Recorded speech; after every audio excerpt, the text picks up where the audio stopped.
autominutid toob teieni Alexela.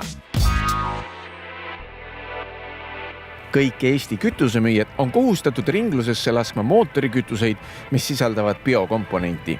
Kui näiteks bensiin E95 oli aasta tagasi 100% fossiilne, siis alates käesoleva aasta aprillist koosneb see 10% ulatuses etanoolist.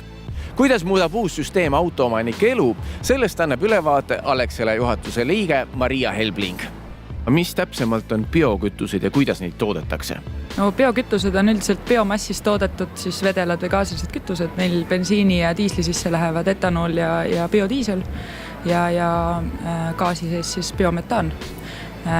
Kus neid toodetakse siin ja sealpool maailmas palju Euroopas, sellepärast et siin on ka nende tarbimine suurem, aga näiteks biometaan tuleb meie võrkudes kõik Eestist.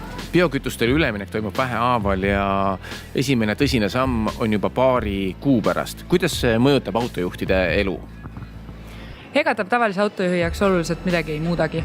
Et meil bioetanool tuli bensiini sisse juba eelmine aasta. Need autojuhid, kes on üle piiri käinud, on Lätis ja Soomes seda tankinud juba aastaid. Et ega ta tavalise autojuhi jaoks oluliselt midagi ei muuda. Tasub silmast pidada mõningaid väikseid hügieenifaktoreid, näiteks paak tasub hoida pigem täis kui tühi ja võib-olla suuremaid probleeme võib tekkida sellistel sõidukitel, mis pikki perioode seisavad või elavad üle väga suuri temperatuuri muutusi.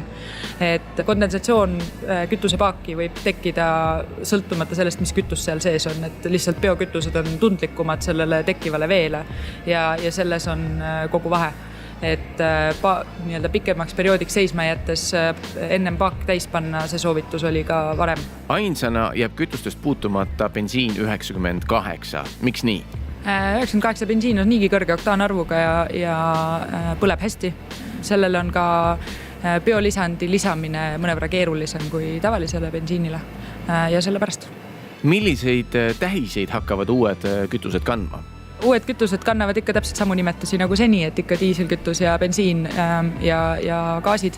Aga nendele tekib sellel aastal uus tähistus vanade tuntud nimede kõrvale, mis lihtsalt lihtsustavad kliendi jaoks arusaamist, kui palju on biokomponenti mingis konkreetses kütuses ja kuna see tähistus on üle Euroopa Liidu sama, siis lihtsustab ka enda jaoks sobiliku kütuse leidmist teiste riikide tanklates.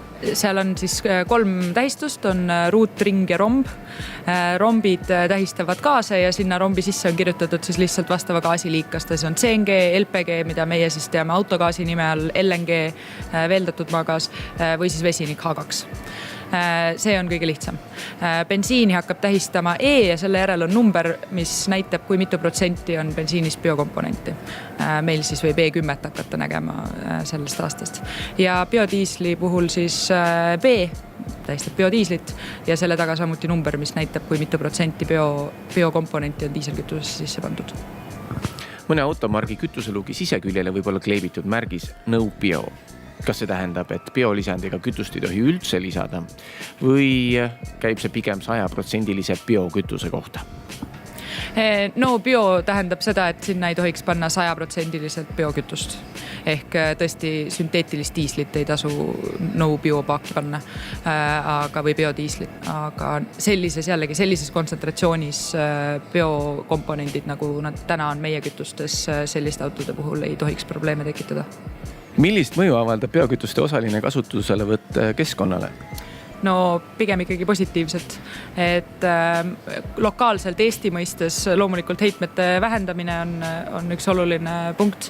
Ma arvan, et siin on võib-olla meie kohalikul biometaanil kõige suurem roll mängida, eriti kui seda toodetakse erinevatest jääkidest nii-öelda ringmajanduse arendamisel, et etanooli ja biodiisli puhul on alati teisel pool nüanss see, et kusagil maailmas võetakse võib-olla sellepärast džunglit maha, et seda toota.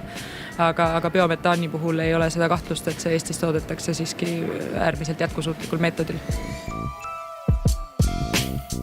Fossiilsete kütuste järk-järguline asendumine biokütustega on samm, mis teeb keskkonnale palju kasu. Ja meile, igapäevastele autojuhtidele, ei tähenda see täiendavat peavalu, pigem vastupidi. Need olid autominutid. Kohtume juba järgmisel kolmapäeval. Autominutid toob teieni Alexela.